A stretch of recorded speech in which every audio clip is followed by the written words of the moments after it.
been very fortunate to have Dr. Tony Rosenzweig here over the last couple of days, visiting the UW from Mass General. He is our 2019 visiting professor, our Murray visiting professor. And I know this time's been a really big highlight for faculty and fellows. I also wanted to just take a minute to recognize Jack and Nadine Murray for their support of this professorship over the last many years. It sounds like at least 15, but beyond that, we're not sure. But thank you so much for your support of this.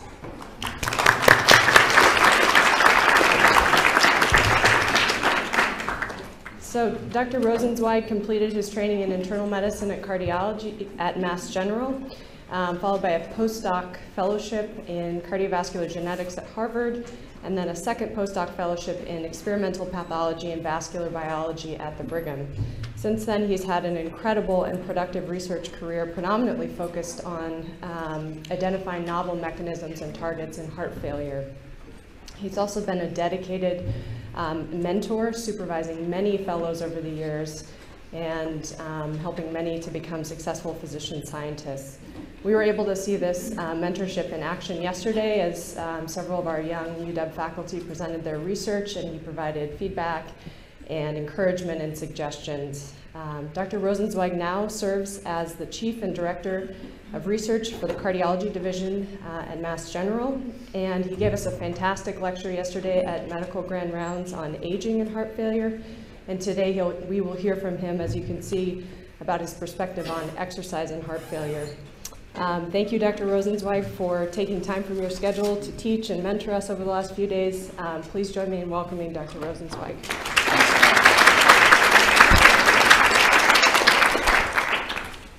Wow, Amy, thanks so much for that way too kind introduction. Would you mind talking to my kids at all? I think I have to put this on here. So, I want to thank Rob for the invitation to come, and also just thank Jack and Nadine Murray. It's been a pleasure getting to know you. The dinner last night was spectacular. I really appreciate your support of this series, which really, for me personally, has been a great pleasure coming and connecting with some old friends. Not that you're old, David, but just we know each other a long time, and also meeting some new friends and hearing about what's going on here, which is really spectacular. It's incredible to hear how the program has grown over many years. So, as Amy mentioned, I'm going to talk about exercise today.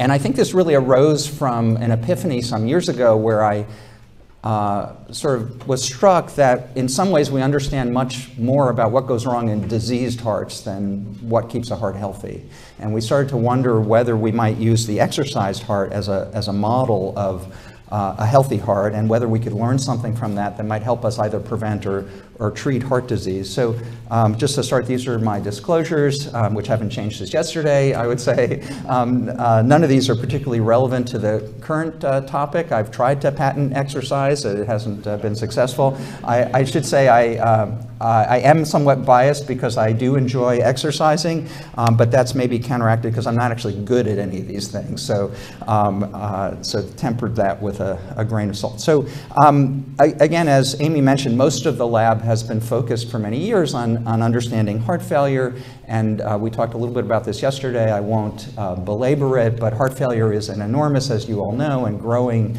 unmet clinical need.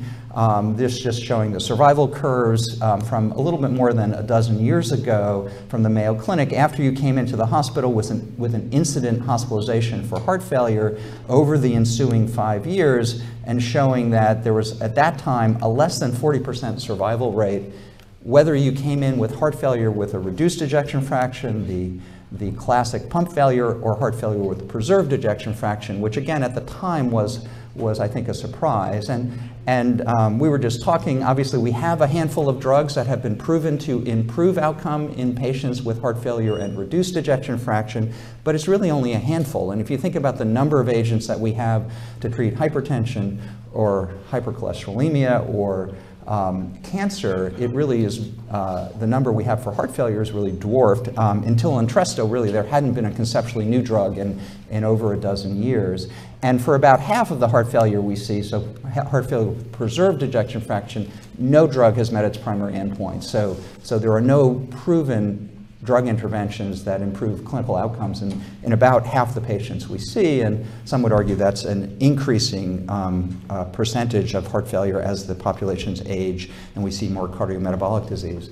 So with that prelude, a number of years ago, as I mentioned, we got interested in trying to understand this distinction between exercise and pathology-induced cardiac growth. So this is from a review by Joe Hill and Eric Olson, just showing that heart starts out normal, and then in response to things like hypertension or after a heart attack, it will grow, and this is meant to show some fibrosis in the wall as well as thickening, and then some patients go on and dilate, but both patients with thickening and potentially diastolic dysfunction, as well as people who dilate, are at risk for ventricular and atrial arrhythmias and a host of adverse sequelae, including heart failure. But the heart also grows in response to physiologic stimuli like exercise, and in general, perhaps with the exception of atrial fibrillation, and we can talk more about some of those things, this kind of heart growth doesn't lead to adverse consequences. So this is a picture of Michael Phelps, who, as you all know, won more gold medals in the Olympics than any other swimmer, and this is not a HIPAA violation. I have no personal information about Michael Phelps' medical situation, but if he's like most endurance athletes at that level, he probably has an enormous heart with large stroke volumes, and again, in general, would not be at risk for these adverse consequences. I used to have a picture of Lance Armstrong here, and then realized there were some confounders in that observation, but so I took that out. But I think it does illustrate that one of the challenges in studying exercise in humans is that there's enormous selection bias in who chooses to exercise and who doesn't and to what extent. And so it's really hard to get at those factors to understand, you know, are there confounding behaviors or other things that are actually contributing to the health outcomes that we observe? And we talked about this a little bit last night. Most of the data that we have, not all, but most of the data we have on the benefits of exercise is really association studies that are observational studies in epidemiologic circumstances. There are some randomized controlled trials, really hard to do in a primary prevention setting, but in a secondary prevention setting, things like the heart failure action trial, which was conducted at Duke in heart failure patients, and just barely missed showing a survival benefit. I think the p-value was 0.06, which is why it wound up in JAMA and not the New England Journal of Medicine, but it did show a substantial improvement in quality of life. So a number of years ago, we thought, well, gee, it would be interesting to really understand this dichotomy better. So what is different about the heart when it grows in response to a physiologic stimulus like exercise in comparison to when it grows in response to a pathologic stimulus like aortic stenosis or hypertension and so on? Not just because this condition doesn't lead to adverse consequences, but because, again, there's a fair bit of evidence. In humans, again, a lot of it is observational, but in animal models, it's quite clear that exercise not only doesn't lead to these bad things, but actually protects the heart. So if you exercise animals, they'll have smaller infarcts if you do a stereotypical coronary ligation. They have better remodeling after infarction and so on. So there's a long-standing evidence from multiple lines that both in humans and animals, exercise somehow protects. And so the benefits of exercise really have been long recognized, and I would be remiss if I didn't acknowledge that there's some irony in discussing this in the house that Dr. Bruce built, since really he was in many ways the father of not only using exercise as provocative testing to help understand patients' physiology and their risk profile, but also an early advocate for the benefits of exercise. Where I come from, the equivalent figure is probably Paul Dudley White, who famously rode his bicycle everywhere and actually has a bike path around the Charles that's named for him, and succinctly said, you know, probably good advice for all of us: walk more, eat less, sleep more. Most of us don't do that last one in particular. He also, at MGH, is known for having said, I favor parking a few miles from the office and walking to work. You get the benefits of exercise, and besides, it's easier to get a parking spot. A lot of people feel that the MGH parking office has taken this a little bit too seriously, so he's not very popular on that front. They have that emblazoned over their doorway just so that we're reminded that it's actually a privilege to park several miles from the hospital. But again, interesting to me is that Paul Dudley White advocated for this and famously took care of Eisenhower after his MI, and rather than the usual 6 weeks of bed rest, had him getting up and walking rapidly and so on, which was probably to his benefit. But he advocated for this before there were really data to support it, which is interesting. It was his clinical intuition and observation that this was beneficial. I would say the first real evidence that there were benefits in the cardiovascular realm from exercise really came from Jeremy Morris in the UK back in the 1940s. And he really was kind of the father of some forms of epidemiologic investigation, really had this brilliant insight, which was to study the people who worked in double-decker buses. And so in those days, there were two people. It wasn't just an automated ticket taker, and so there was one person who drove the bus, and then there was another person who actually kind of went up and down the stairs in the bus all day, collecting tickets and checking people in. And interestingly, they were from very similar socioeconomic backgrounds, similar education level, similar prevalence of smoking and other habits, and the rate of myocardial infarction and adverse cardiovascular outcomes was dramatically lower in the person who actually spent a fair bit of time, most of the day, just walking up and down those stairs compared to the person who was driving the bus.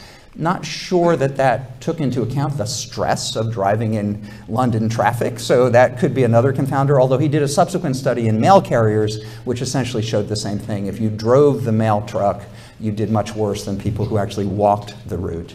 So, this concept has been out there for a long time, yet I would submit we only have a very limited understanding of how exercise mediates these benefits. And although it does have some benefits on things, traditional risk factors like blood pressure and LDL and so on, those don't seem to explain the benefits. So the benefit, the clinical benefit in terms of events that we see in response to exercise is generally, or associated with exercise, is generally more dramatic than what you see in terms of changes in those traditional risk factors. Just to share the counterfactual, not everyone has always agreed that exercise is good for you.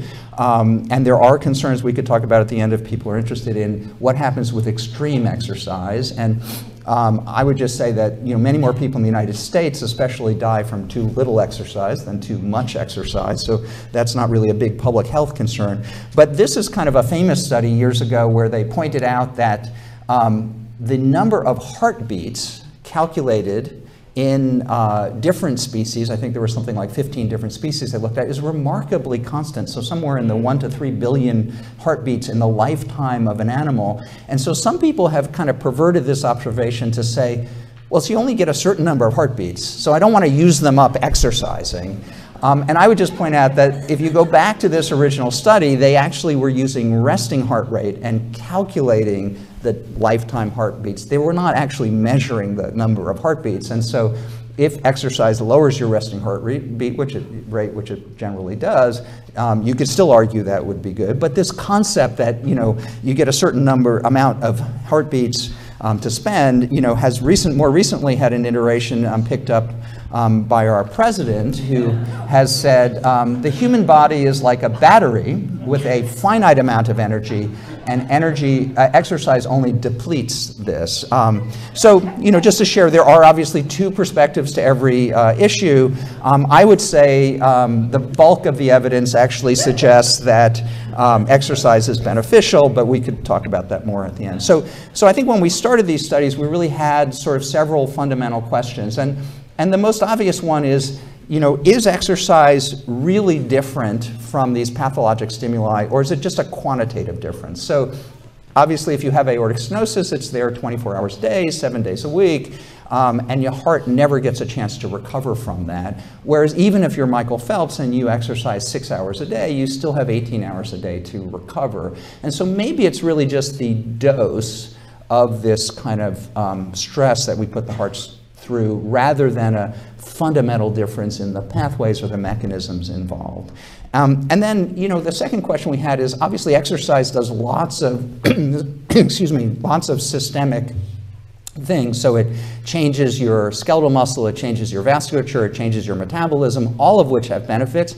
And clinically, I think as patients exercise, particularly at low levels, a lot of the improvement in quality of life we see is probably mostly due to peripheral conditioning and the ability of people to do more at the same level of cardiac performance without experiencing symptoms. But we also wondered whether there are specific pathways that are intrinsic to the heart related to exercise, either inhibited or activated, that might be mediating some of those benefits in the heart. And if there are, could we sort of identify these pathways, and would they be something that we could exploit that we might then use to prevent or treat heart disease?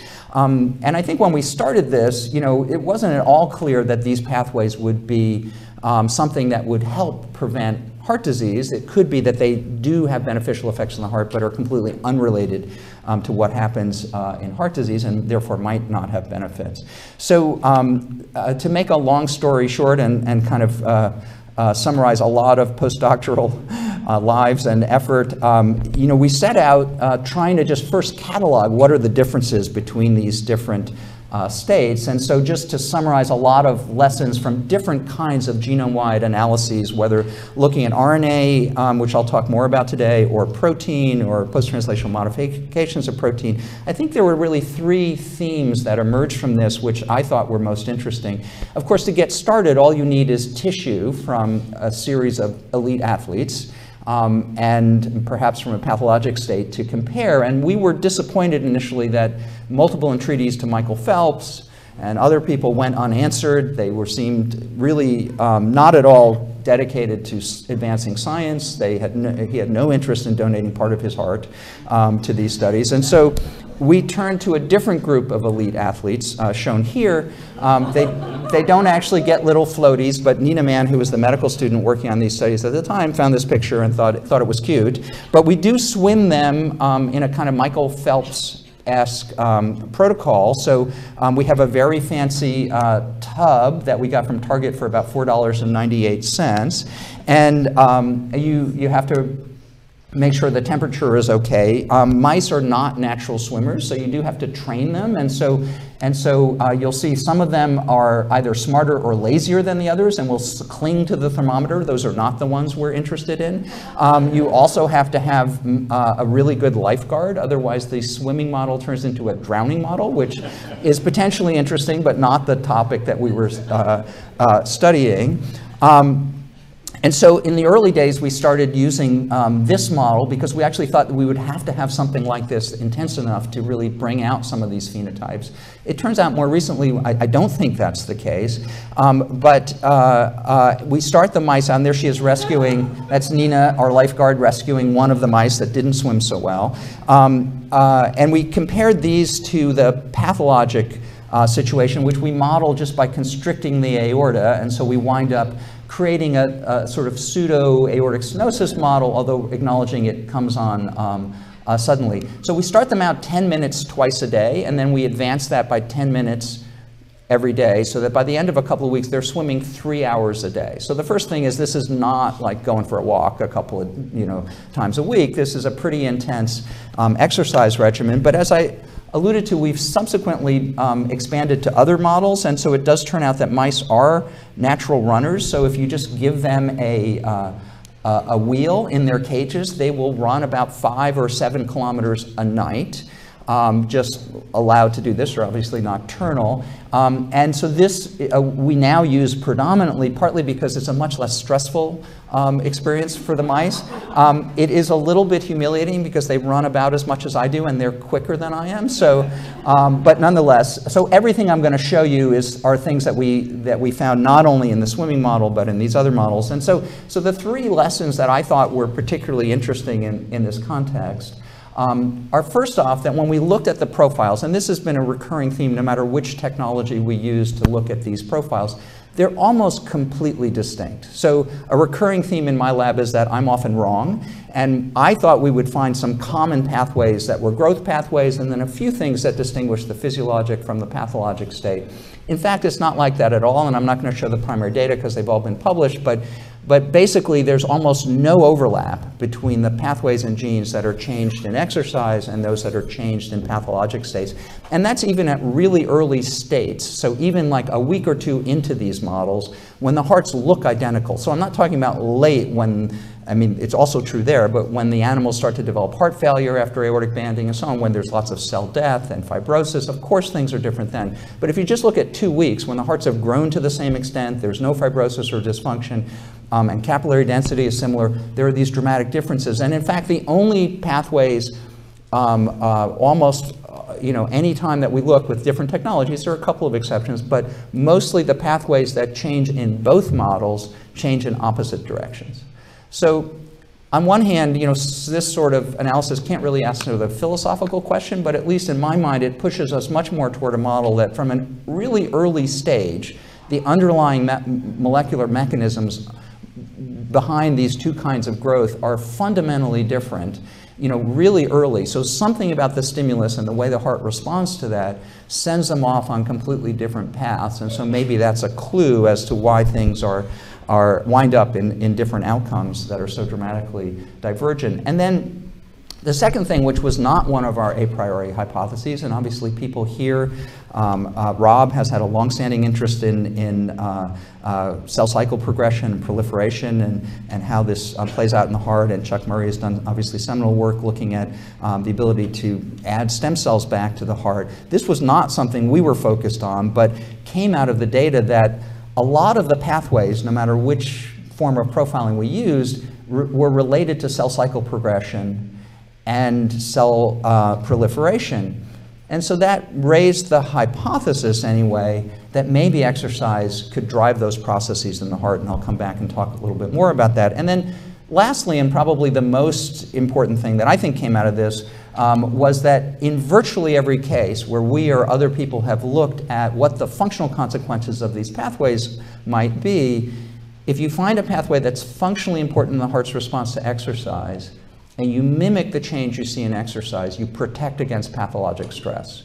Again, in my mind, it didn't have to be that way a priori, but it turns out to be a remarkably consistent finding. So if you have a pathway that's important in the heart and it goes down in response to exercise, and that's part of the growth or cardioprotection we see with exercise, it will protect against either ischemic injury, adverse remodeling, or heart failure. And conversely, if it goes up in exercise, generally if we mimic that change, we see beneficial effects. So maybe a word more about this idea of proliferation. Obviously, I think people here are very familiar that when I was in medical school, we were taught that the heart, like the brain, had no capacity to generate new cells. Essentially the best you could do would be to hold on to the cells that you were born with. I think most of us would say that there probably is some capacity, both in the heart and the brain, to grow new cells. It's just very limited. And so this, I think, is some of the best data in humans from Jonas Friesen at the Karolinska. And basically, he conducted this series of studies in autopsy material from people who died from non-cardiac causes, and looked at people who were alive during nuclear testing, and as horrible as this sounds, those of us who were alive then were exposed to low levels of radioactive carbon and carbon dioxide and so on. And so if we were synthesizing, or our cells were synthesizing DNA, that radio label got incorporated into the DNA, and then with a series of pretty elegant mathematical modeling and biological controls, Jonas and his group were able to show that there was some ongoing birth of new cardiomyocytes after the birth of the individual, so that in a 20-year-old, it's about 1% a year, and then sadly for some of us, it trails off over age, so it decreases, not surprisingly. So I think as a conceptual landmark, this was really an important step, just to say the heart does have some capacity, but just not very much. And so we were intrigued because really the physiologic regulators of this capacity are entirely unknown. There's a pretty good published literature suggesting it may go up in the border zone around an infarct at day sort of 10 to 14, but you know, that's obviously a pathologic stimulus, and we wondered whether exercise could be a physiologic stimulus that might actually enhance this. Partly we wondered this because of a pretty robust literature, at least in animals, by people like Rusty Gage at the Salk Institute and others, that exercise enhances neurogenesis. So as I mentioned, like the heart, we were taught that the brain had no capacity to generate new neurons, and I think at least in animal models there's pretty good data suggesting that the brain can grow new neurons, even in places like the anterior hippocampus, which is increasingly important to all of us as we age because it is involved in memory. So this is some of the mouse data, but this was a clinical study where patients were sort of randomized to either their usual activity or just walking in a modest way, and then there were MRI measurements of anterior hippocampal volumes, which increased in the people who exercised and gradually declined in those who didn't. And again, this was modest levels of activity published in PNAS. Of course, this doesn't prove that what's going on there is neurogenesis, because it's hard to prove that in people, but at least sort of resonates with some of the animal studies. So based on that, we were quite interested in the hypothesis that exercise might drive a similar process in the heart.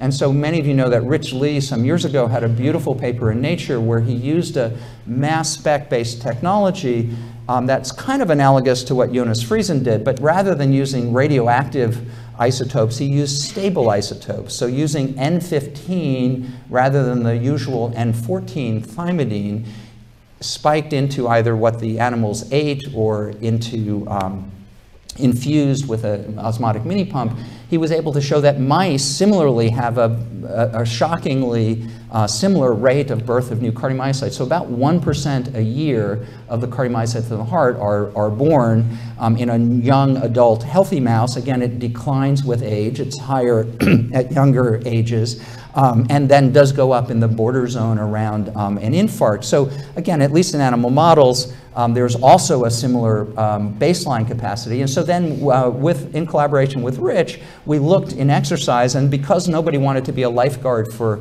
8 weeks, we used the voluntary running model. And interestingly, in 2 months, so 8 weeks of running, the mice that had access to the wheels had almost a 5-fold increase in the rate of cardiomyogenesis in their hearts. Compared to the mice that just had their usual sedentary activity. So that's a big relative increase, but I want to hasten to add the numbers, the absolute number of cells is really remarkably small. And also just point out, as many of you know, cardiomyocytes can have more than one nucleus, they can have more than the usual complement of DNA, and so all of those issues we controlled for by reconstructing the cells and looking at only cells that only had one nucleus and measuring with fluorescence in situ hybridization the sort of DNA, and only looking at cells that had the usual diploid content of DNA. So I feel pretty comfortable about these numbers in the animal model. I think a reasonable question, which sadly the editors asked us a lot, was what does that mean? You know, how important is this increase? And I think the true story is it's a little bit hard to tell. So Rich, who's actually better at math than I am, and also obviously more of a financial wizard, so is familiar with compound interest, has made the argument that even if you take that rate of baseline birth of new cardiomyocytes from 1% to 2% or 3%, and again, at least over 2 months, we're going up about 4.6-fold, the number of heart cells, the implications of that, just back of the envelope calculation, the number of heart cells by the time somebody gets to be 50, you know, that are younger than the age of the person, changes pretty dramatically, actually doubles through the magic of compound interest. Now, I would hasten to point out, we did this for 2 months. We didn't do this for 50 years. We don't know that that rate would be continued over that entire time. It may be that bodies acclimate to this and no longer have that effect. But that's one perspective on what this might mean physiologic. The one that I sort of favor, though, relates more to work that Ricketts has published some years ago, where he showed that it takes a shockingly small number of cells to die in the heart to cause a lethal dilated cardiomyopathy, at least in animal models. And so around the order of apoptotic or programmed cell death cells that we see in human dilated cardiomyopathy, a few per 10,000, winds up being sufficient in engineered mouse models to cause a pretty rapidly progressive and lethal dilated cardiomyopathy. And so if you think about that in the concept that there may be a homeostatic balance between loss of cardiomyocytes and birth of cardiomyocytes, what we're talking about here is sort of an order of magnitude higher than the number of cells you need to lose to cause heart failure. So, you know, again, intuitively suggesting that there could be substantial benefit to shifting that balance so that you don't get to the point of the cardiomyopathy. But again, having said that, we have yet to figure out a clean experiment to really determine what the biological and functional significance of this is. Other people have used things that poison the cell cycle, 5-fluorouracil, and other things like that, but all those things have other side effects, and so just because the mice do worse after those treatments, I think is not definitive proof that it's really the birth of new cardiomyocytes that's playing an important functional role. It may be that this is sort of an epiphenomenon that marks beneficial treatments of the heart, and so it's just a sign that there are other pathways and the true functional benefit comes from other things. And then, as I mentioned, you know, it's been interesting that almost every pathway, and this is just some of the ones that we and other people have been interested in, that's functionally important in the heart's response to exercise. When you mimic the change you see in exercise, you protect against pathologic stress. So I was going to give a little bit more information about that, and one example that we published and then one example that we haven't yet published. And both of these examples relate to RNA molecules that are non-coding RNAs. So just to review, obviously the central dogma of molecular biology is that DNA makes RNA makes protein, and that's certainly true in many cases.